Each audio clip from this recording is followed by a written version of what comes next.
कारक का पूरा विषय समाप्त हो चुका है। आइए उसकी समाप्ति पर देखते हैं कि हमने कारक से क्या सीखा।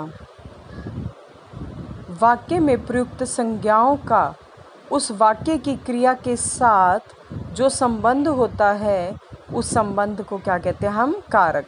हिंदी में कुल 8 कारक माने गए हैं: कर्ता, कर्म, करण, संप्रदान, अपादान, अधिकरण, संबंध तथा संबोधन।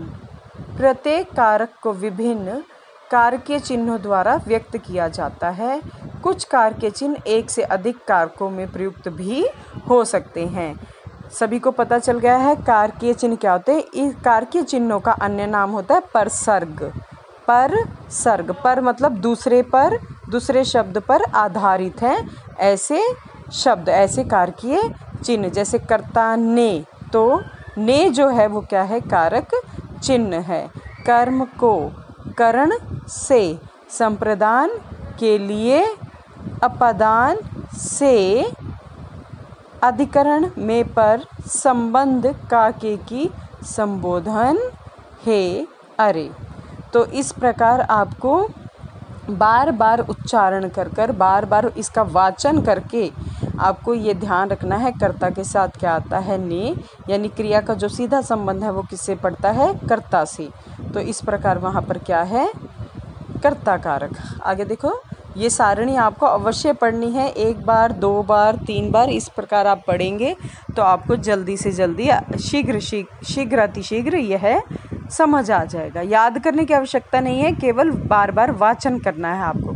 कर्ता ने कर्म को करण से, संप्रदान के लिए अपादान से, अधिकरण में पर, संबंध का के की, संबोधन हे अरे। तो ये सारणी जो अब सारणी आपके समक्ष है, यह सबसे महत्वपूर्ण सारणी है क्योंकि इसमें कारक भी है, उसके चिन्ह हैं, फिर उनकी पहचान कैसे करें कारक की, फिर पहचान के लिए आप कैसे वाक्य से प्रश्न कर सकते हैं, और यदि उस प्रश्न से उत्तर मिलता है तो वह वही कारक है।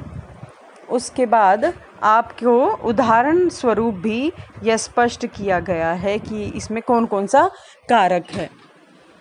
और ये देखिए, अब एक और सारणी आपके समक्ष है।